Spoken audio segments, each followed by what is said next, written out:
Amit Takar is already studying for owls.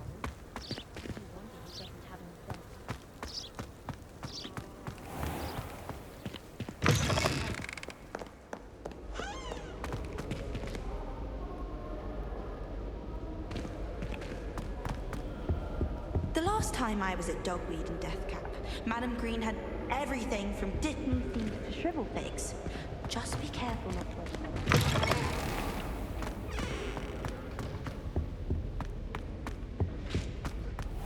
Drat!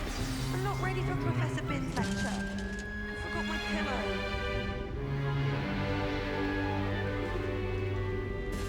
In today's lesson, we will cover a truly thrilling event. The Goblin Rebellion of 1752 and all its triumphant tragedy. But more specifically, we will address the devastating effect it had on the wizard milling industry.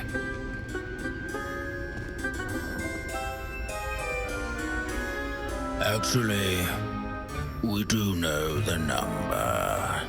632. But history occurs outside the classroom. And look, it's time for my constitutional. One can practically osmose the history flowing through Hogwarts. I think the professor wants us to follow him. And now for a stroll to the bell tower entrance hall. Along with the rest of the castle, it was completed in the late early Middle Ages. The hall and the bell towers that loom above it contain myriad interesting artifacts.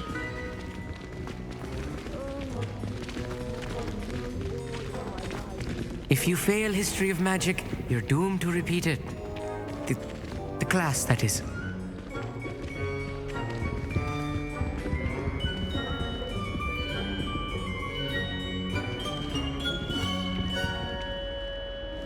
Good to see you again. Recovered from that nasty bout of dragon pox, have we?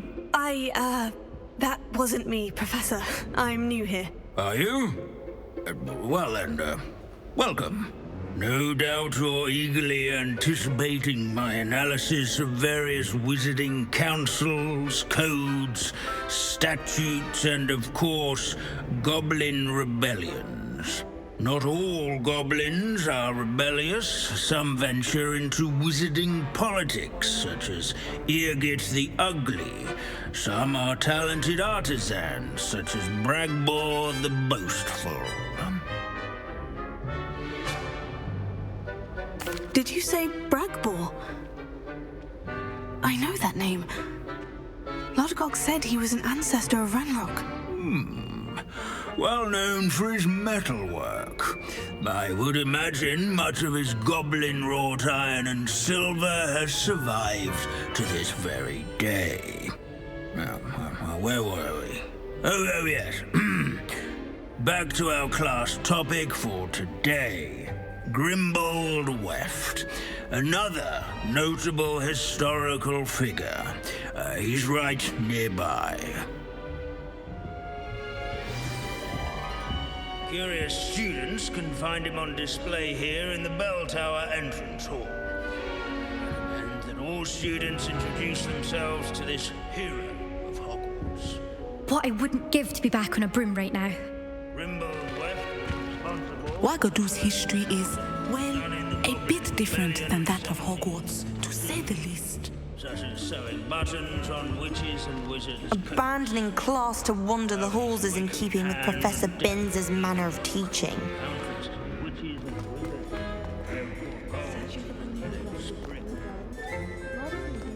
These bits of broom are all that's left of a witch called Celine Wartnobby. Rumour has it, she was demonstrating her experimental lunar apparition charm. She was never seen again. Perhaps she succeeded. I suppose.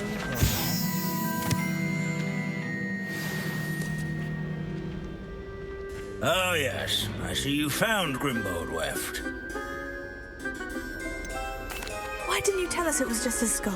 Well, of course he's just a skull. Everyone knows Grimbold Weft died of dragonpox in 1753. Now, let's turn our attention to the agreeability and general good nature of Sir Aphbuttle. He's also nearby. See what you can learn from him for your next assignment. Standing in eternal but symbolic watch over the bell What tower are you up to now? is a retinue of loyal knights, or rather, statues of knights, I should clarify. Sir Aphbuttle? Keen-eyed students will spot the statue of Sir Aphbuttle of the cheerful countenance nestled among the ranks. His fame was not won by vanquishing foes in single combat, nor by slaying bloodthirsty Leave it to dragons. Binns to make the most Rather in interesting training school in the yards world and seem dull. scuttles, where his warm and approachable demeanor was celebrated by old friends and newcomers alike. I encourage one to make the waving statue's acquaintance. Revelio.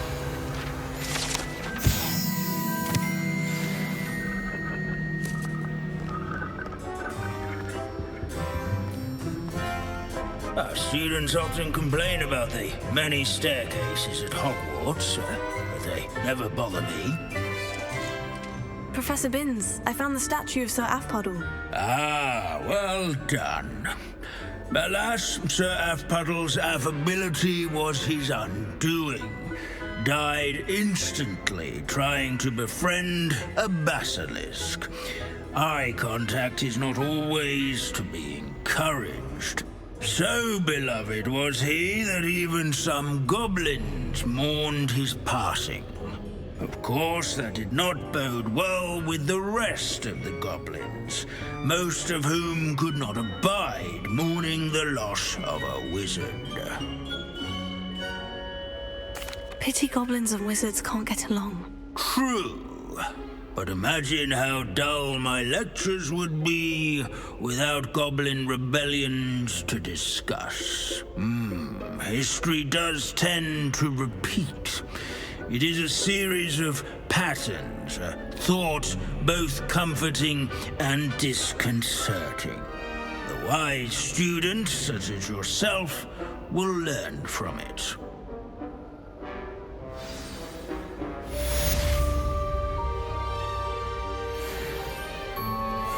History is written by those who do their schoolwork, so they say.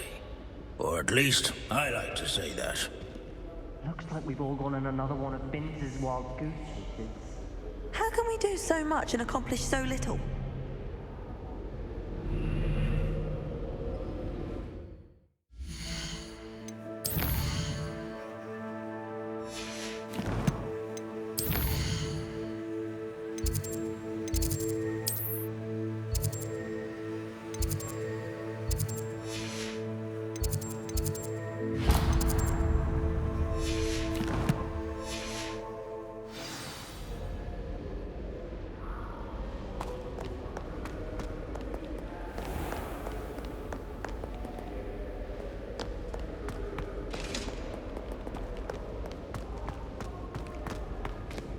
I wouldn't say Professor Howland has a particular affinity for beasts.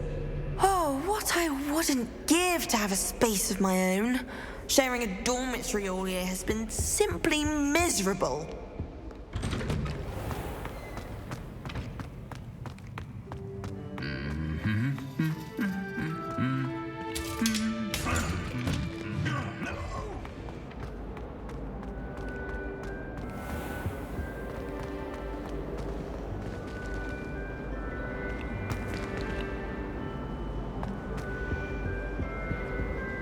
Alohomora.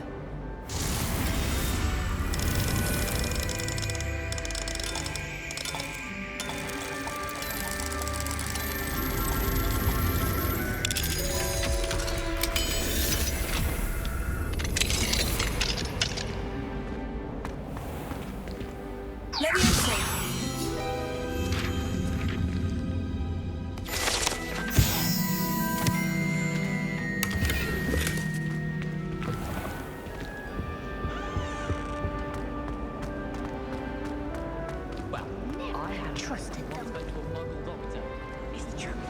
She'd fallen over in Piccadilly Circus visiting a relative.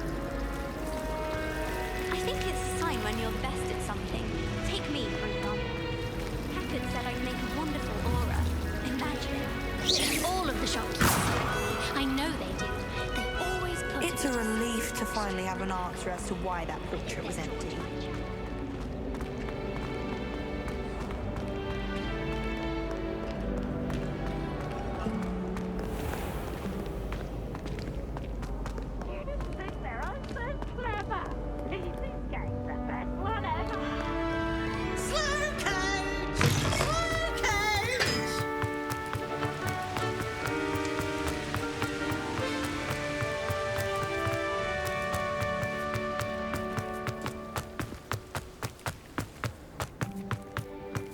Not sure why I should have to pay for fizzing To have an whiz-bees owl from a of my tunnel own that one day. anyone could have found.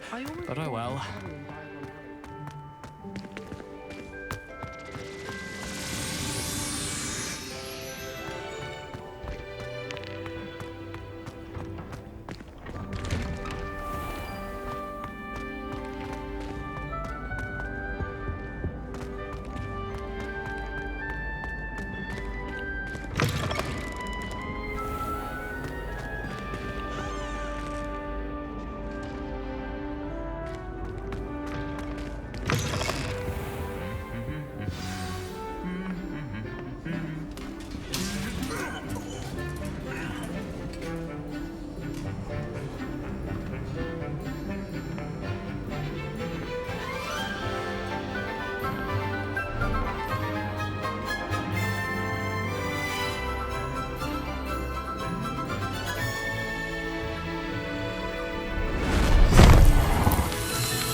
This year, we have seen our students exemplify the bravery of Godric Gryffindor. And now we can finish. The loyalty of Helga Hufflepuff. The wisdom of Rowena Ravenclaw. And the ambition of Salazar Slytherin. And so, the winner of this year's House Cup. Excuse me, Headmaster, if I may. One particular student's heroism during the attack on Hogwarts, not to mention the level to which they have excelled in their coursework, as a new student, no less. Well, it would seem that it certainly merits, I'd say, 100 points to their house. Wouldn't you agree? Ah, yes. Thank you, Professor Weasley. I suppose we have our winner.